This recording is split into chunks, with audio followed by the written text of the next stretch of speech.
Hello again, folks. We are going to do the second part of the 7-4, with called 7-4B, the half angle identities. I'm going to start with a double angle identity, strangely enough, because I want to show you at least once how we get from a double angle to a half angle identity. So let's just look at cosine of twice alpha.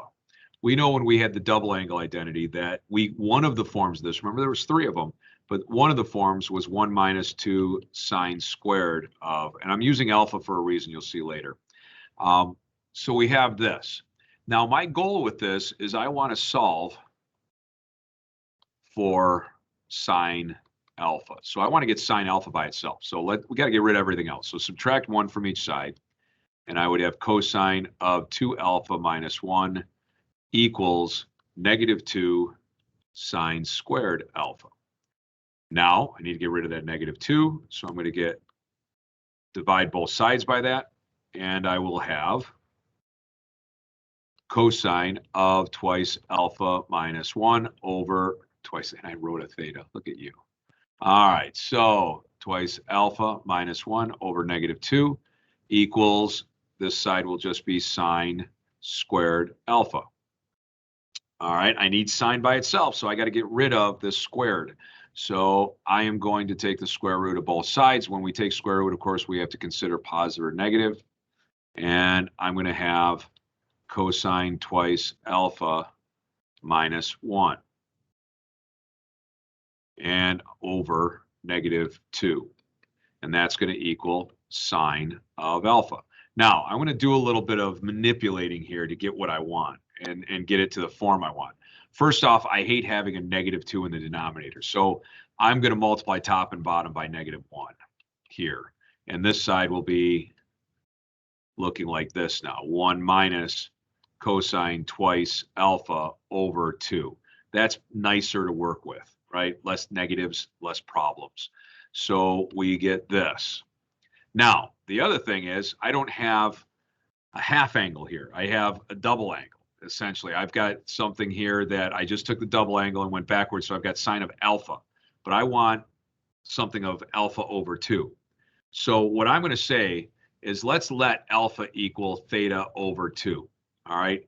In that case, if I multiply both sides by 2, twice alpha would equal theta, right? So what I'm going to do is, if you see, I've got a twice alpha here and I've got an alpha here. I'm going to replace them with thetas.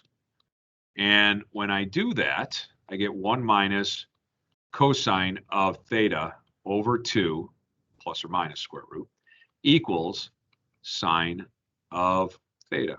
And that's how we derive, sine of theta over 2. I'm all worked up, going too fast. Here we go. Sine of theta over 2. And that's our identity for a half angle. I'm going to show you how to use them right now. You may wonder, why do I even need this? But that is the sine of any theta divided by 2.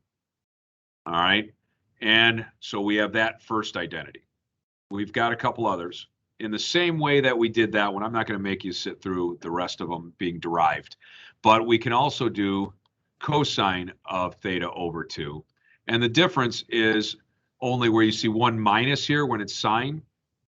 Here, it's going to be still plus or minus.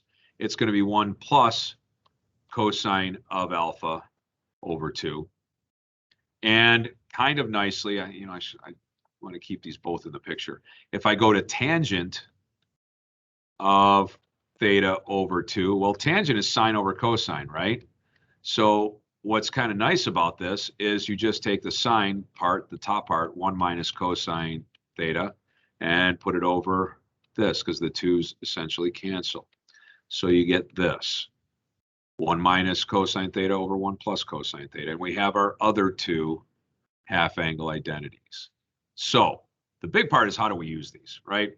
You're going to need to memorize these just like the others. I think it's important you get those in your head so you can see them when we need them. Let's look at how we're going to use them. All right, for example, we could do, or could be asked to find the exact value for sine of 15 degrees. All right, how do I find the sine of 15 degrees? I don't have exact values for 15s, but I do for 30. So I'm going to rewrite this as sine of 30 degrees over 2, because 30 degrees over 2 is the same as 15. Now do you see where I can use this? All right, with sine then, I first have to notice, remember, on the sine version and the cosine and the tangent, we have a plus or minus on the outside on all these. We have to decide that by looking at 15 degrees, the original statement. The sine of 15 degrees, is that going to be a positive or negative quantity? Well, that's first quadrant, right? So that's going to be positive. So it's a positive square root. And I usually write positive the first time just to remind myself that I did think of it. And then I say, I know with sine, it's 1 minus cosine of my theta. Theta is the thing I'm taking half of. And this is why we do this, because now I'm taking cosine of 30 degrees. I know those values, and it's over 2, right? So now what do I do? Well, let's do this. Plus, and again, you don't really have to write plus that second time. If it was a negative, I'd keep writing it. But positive, we can kind of forget about it after we realize that we've at least addressed that issue. So cosine of 30 degrees. 30 degrees is this, right? Where I've got 1, root 3, and 2. So root 3 over 2 is my cosine of 30 degrees, and that over 2. Now we got to do some simplifying, because we've got root 2's and we got a square root of a fraction and all sorts of stuff going on. I think the easiest way is underneath the radical, just start to simplify this. First thing I want to do is get rid of the fraction in the fraction. So I'm going to do 2 over 2. Multiplying the top by 2, I get the square root of 2 minus, and then 2's cancel, leaving me a root 3. 2 times 2 is 4 on the bottom. So now what I have is the square root of 2 minus root 3 over the square root of 4, right? And we know what that is. So we can simplify that further. Don't worry about this 2 minus root 3 underneath. We can't do anything with that, but we can do that. And it's just a little exaggerated. All right, so this, when we get down to it, is what we have for our sine of, I should write that here, sine of 15 degrees.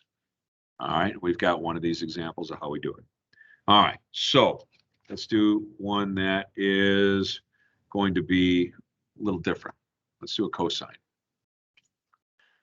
So let's do cosine of 195 degrees. Again, we don't know anything about 195 degrees, but I can use this. 390 degrees, I do know, because 390 degrees is around once, and then 30 degrees in the first quadrant. So this is a nice 1 root 3, 2 again, right? So this is going to be, now again, we have to address that plus or minus on the outside. Cosine 195. 195 is over here in third quadrant. That's what we're actually doing. 195, the cosine has a negative value. So we have the negative. This is where we'd use the negative. And the square root of, now it's going to be 1 plus cosine 390 degrees all over 2, which is the negative square root of 1 plus root 3 over 2 over 2. This is now starting to look a lot like the last one, right? I can multiply top and bottom underneath the radical here by 2, and I will get, this is equivalent to negative square root of 2 plus root 3 all over 4.